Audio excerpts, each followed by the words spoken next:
बिस्मिल्लाहिर्रहमानिर्रहीम। क्या हाल है जी सारों के? सारे ठीक ठाक है माशाल्लाह। रमज़ान अच्छा जा रहा है। आज बड़ी बेहतरीन एक वीडियो लेके आया हूँ, इस्लामिक वीडियो, जिसमें आलम साहब बता रहे हैं कि हज़रत सल्लल्लाहु अलैहि वसल्लम ने जो 2 नसीहतें की थी उनके मुतल्लिक़। आए वीडियो सुनते हैं और देखते हैं। में एक जवान हाजिर हुआ जिसका नामे नामी इसमें ग्रामी जाबिर बिन सुलैम था। हुजूर से पहली मुलाकात थी और अल्लाह ने अपने महबूब को ये कमाल बख्शा था कि आप पहली ही मुलाकात में अपना बना लेते थे। उनके बोल बहारों जैसे और असहाब सितारों जैसे। मीठी मीठी बातें सुनी मन में उतर गई, ईमान नसीब हुआ। जाने लगे तो हुजूर से अर्ज करते हैं, आका मेरे दामन में कुछ हिकमत के मोती डाल दीजिए। जो अभी अभी ईमान लाया है उसको हुजूर नबी रहमत सल्लल्लाहु अलैहि वसल्लम ने पहली नसीहत क्या फरमाई? फरमाया, जाबिर किसी को गाली ना देना, उसको अखलाक सिखाए। और आप फरमाते, फिर मैंने सारी जिंदगी किसी जानवर को भी गाली नहीं दी।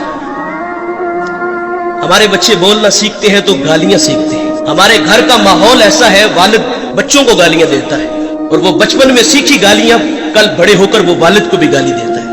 और मेरे नबी का फरमान है, मुर्गे को गाली ना दो। क्यों? फरमाया, इसलिए कि वो तुम्हें नमाज के लिए उठाता है। यहां रुक करके एक जुमला अर्ज करूंगा। फरमाया, मुर्गे को गाली ना दो, वो तुम्हें नमाज के लिए उठाता है। आज लोग उलमा को गालियां देते हैं, जो लोगों को दीन सिखाते हैं, जिन्हें इस्तंजा करने का भी पता नहीं ना होता, जो मुंह में आता है वो कह देता है। फरमाया, पिस्सू को भी गाली ना दो। तालीम तो ये है कि किसी पर लानत भी ना करो। सैयदना सिद्दीक़ अकबर रज़ियल्लाहु ताला अन्हु फरमाते हैं, एक दिन मुझे गुलाम पे गुस्सा आ गया और मैंने उस पे लानत कर दी। तो नबी रहमत सल्लल्लाहु अलैहि वसल्लम फरमाते, सिद्दीक भी हो और लानत भी करे? रब्बे काबा की कसम, ऐसा हरगिज नहीं हो सकता। तो आप जी में शर्मसार हुए और उस गुलाम को आपने कफारे के तौर पे आजाद कर दिया। जाबिर को हुजूर ने पहली नसीहत फरमाई कि किसी को गाली ना देना। दूसरी नसीहत फरमाई कि जाबिर नेकी को हकीर ना जानना। हम लोग गुजर जाते हैं इस ख्याल से कि भला इसका अजर क्या होगा। अल्लाह की रहमत बंदे को बख्शने के बहाने ढूंढती है। एक बहुत बड़े मुहद्दिस दुनिया से गए, किसी को ख्वाब में मिले तो पूछा, सुनाए साहिब कैसे है? कहा, जन्नत का बाग है कबर, आसूदा हूं। तो उसने अर्ज की कि आपका कौन सा अमल आपकी बख्शिश का सबब बना? तो कहा, एक छोटा सा अमल। कहा, वो क्या?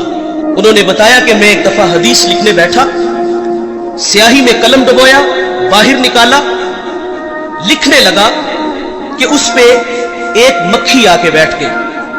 फरमाते, मैंने इस ख्याल से कलम को रोक लिया कि ये मखलूक खुदा है, पेट की प्यास बुझा ले, मैं फिर लिख लूंगा। कहते, अल्लाह को मेरी ये अदा पसंद आई और अल्लाह ने मेरी मगफरत फरमा दी। जाबिर को हुजूर ने एक और नसीहत फरमाई कि जाबिर बिन सुलैम, जिससे भी मिलो तो खंदा पेशानी से मिलो। हम स्टेटस को बाहर रखते हैं, मजहबी लोग हैं हम। गरीब आदमी टाइम लेने आ जाए तो हम टाइम भी नहीं देते। कोई मसला पूछने आ जाए तो हम मसला भी नहीं बताते। इंतहाई माजरत से कहूंगा, एक बंदा डिस्ट्रिक्ट मंडी भावलदीन से चला है, एक कराची से चला है, एक पिंडी से ही चला है। वो लंबा सफर करके हमारे पास आया है और उसकी हैसियत को देखकर तस्बीह दे के मस्जिद की नुक्कड़ में बैठा दिया जाए कि यहां बैठ के वजीफा करो। देखिए, हम जब किसी के हाथों में हाथ देते हैं तो वज़ाइफ की कोई कमी नहीं होती।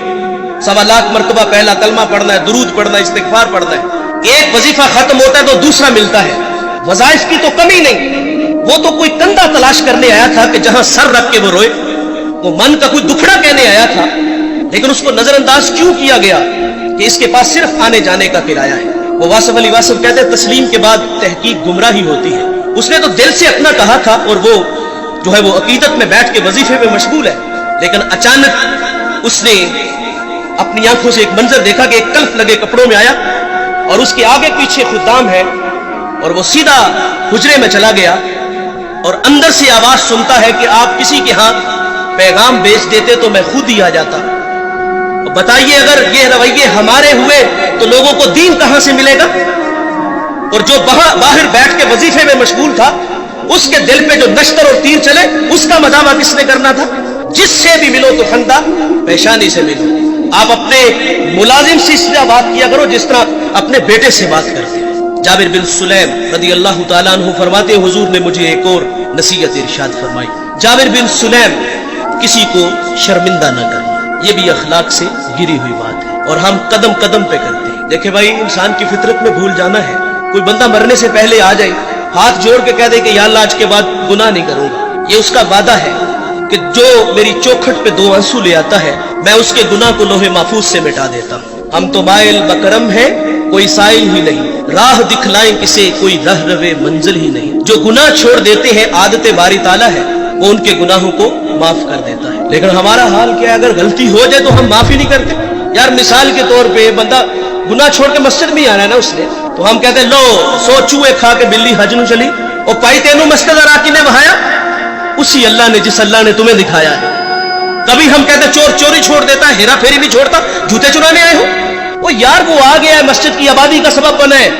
अगर किसी की पेशानी में सजदों का नूर टपक रहा है, वो अल्लाह के घर में हाजिर है, हमें तो खुश होना चाहिए था, लेकिन हम शर्मिंदा करते हैं। जब अल्लाह माफ कर देता है तो हमें भी आदत डालनी चाहिए। किसी को फरमाया शर्मिंदा ना करो। नबी रहमत सल्लल्लाहु अलैहि वसल्लम की इक्तदा में सहाबा नमाज के लिए खड़े हैं। बिल्कुल जमात का टाइम था कि किसी की हवा खारिज हो गई, जमात का वक्त है, जाहिर है वो फौरी उठेगा और जाके वजू बनाएगा।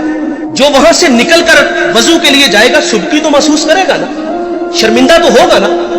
लेकिन देखिए भाई, हजरत अब्दुल्ला इब्न अब्बास रदी अल्लाह ताला अन्हु हुजूर से उसी वक्त अर्ज करते हैं कि हुजूर अगर इजाजत हो तो हम सब जाके वजू ना करें।